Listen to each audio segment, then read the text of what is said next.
Nous allons dans cette vidéo vous présenter un exemple d'application pour mieux comprendre cette notion de dénombrement. Donc il s'agit de prendre une urne qui contient trois boules A, B et C. Nous allons tirer simultanément, nous allons aussi tirer successivement, dans un premier temps avec remise et dans un second temps sans remise. Ok, donc restez jusqu'à la fin et puis nous allons calculer de bout en bout le nombre de possibilités dans chaque cas. Alors je vais appeler ceci petit 1. On tire simultanément deux boules de lune, dans l'une qui contient trois boules A, B et C. Alors, quel est le nombre de tirages possibles?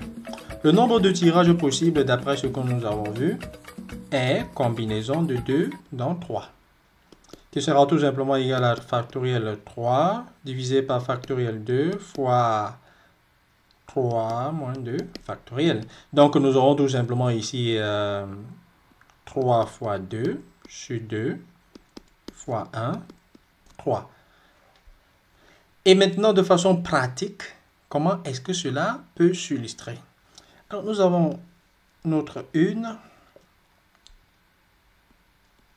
première boule, deuxième boule, troisième boule. Alors, on tire simultanément deux boules de l'urne. Donc, on peut avoir le tirage de A et B. On peut aussi avoir le tirage de A et C. Ou on peut avoir le tirage de B et C.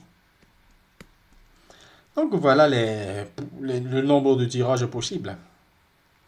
Voilà. Il y en a 3. Maintenant, en petit 2, on tire successivement et avec remise deux boules de l'urne. Quel est le nombre de tirages possibles? Ici, il y a remise. Ça veut dire que la boule tirée au premier tirage peut être retirée au second tirage. Alors, schématiquement, d'après ce que nous avons vu, le nombre de tirages possibles sera n à la puissance p, c'est-à-dire 3 à la puissance 2. 3 fois 3, 9. Et alors, de façon plus pratique, nous avons 1, 2, 3, 4, 5, 6, 7, 8, 9. 9 tirages possibles.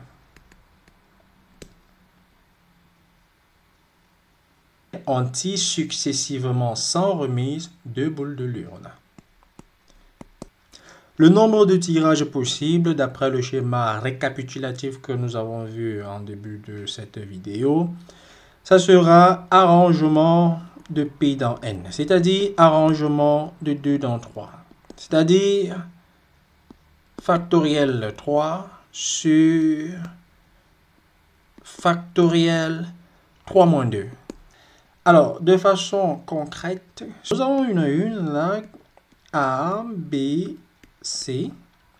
Lorsqu'on tire successivement deux boules de cette urne sans remise, qu'est-ce qu'on peut avoir? On peut avoir A. Au premier tirage, on peut avoir A. Au second tirage, on ne peut plus avoir A parce que A est déjà tiré. Donc, au second tirage, nous aurons B ou C. Donc voilà. Ensuite, un autre cas de figure, on peut avoir tiré B au premier tirage. Au second tirage, on peut avoir A. Ou alors au second tirage, on a C. On peut aussi avoir tiré C au premier tirage. Et au second tirage, on peut avoir A. Ou B. Donc voilà les différents cas de figure. Et nous avons 1, 2, 3, 4, 5, 6. 6 possibilités.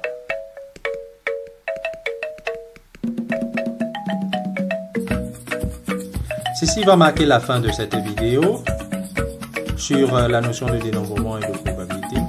Nous vous donnons rendez-vous à la prochaine vidéo pour revenir sur cette même notion de dénombrement et de probabilité, mais nous allons combiner au nombre complexe.